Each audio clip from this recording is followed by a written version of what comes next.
কোরআন ও বিজ্ঞান। আধুনিক বিজ্ঞান যতই উন্নত করুক না কেন, প্রায় ১৪০০ বছর আগে নাজিলকৃত আল কোরআন সবসময় মানব জাতির জন্য একটি বিস্ময়। কোরআন কেবল একটি আধ্যাত্মিক গ্রন্থ নয়, এটি এমন বহু বৈজ্ঞানিক তথ্যের উৎস যা বিজ্ঞানীরা আজ আবিষ্কার করেছেন। আসুন দেখি কিভাবে কোরআনের বাণী বিজ্ঞানের সঙ্গে মিলে যায়।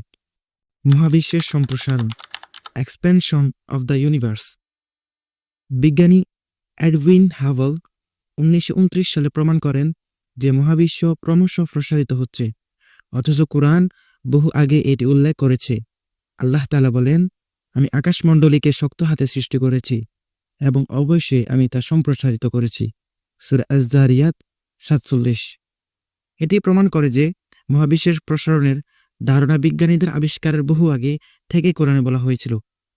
পর্বতের ভূমিকা। আধুনিক ভূতত্ত্ব বলে যে পর্বতপুঞ্জ পৃথিবীর ভূত্বকের ভারসাম্য বজায় রাখে, যা একে কম্পমান হওয়া থেকে রক্ষা করে। আল্লাহ তাআলা বলেন, আমি পৃথিবীতে পাহাড় স্থাপন করেছি যেন তা তোমাদেরকে নিয়ে কম্পিত না হয়। সূরা আল-আম্বিয়া ৩১। পর্বতের শিকড় গভীরভাবে মাটির নিচে বিস্তৃত, যা পৃথিবীর স্তরকে স্থির রাখতে সাহায্য করে। এটি কুরআনের বিজ্ঞানসম্মত একটি অসাধারণ নিদর্শনা। পানির উৎস, ওয়াটার সাইকেল। জলবায়ু পরিবর্তনের প্রক্রিয়া সম্পর্কে কুরআনে স্পষ্টভাবে বর্ণনা করা হয়েছে। আল্লাহ তাআলা বলেন, তিনি আল্লাহ আকাশ থেকে পানি বর্ষণ করেন, যা দিয়ে ভূমিকে মৃত্যুর পর পুনর্জীবিত করেন। এতে বস্তুর সঞ্চালন ও উৎপত্তি হয়। সূরা আর-রুম ৪৮। এখানে বাষ্পীভবন, মেঘ সঞ্চালন এবং বৃষ্টিপতনের পুরো চক্রের উল্লেখ রয়েছে, যা আধুনিক বিজ্ঞানে ওয়াটার সাইকেল নামে পরিচিত। আকাশের সুরক্ষা স্তর, ওজোন লেয়ার। পৃথিবীর বায়ুমণ্ডল আমাদের রক্ষা করে ক্ষতিকারক রশ্মি ও উল্কাপিণ্ড থেকে।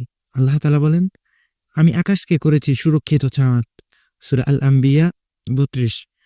বিজ্ঞান প্রমাণ করেছে যে ওজোন স্তর এবং পৃথিবীর চৌম্বকীয় ক্ষেত্র আমাদের বাঁচিয়ে রাখছে সূর্যের অতিবেগুনি রশ্মি ও মহাজাগতিক বস্তুর আক্রমণ থেকে।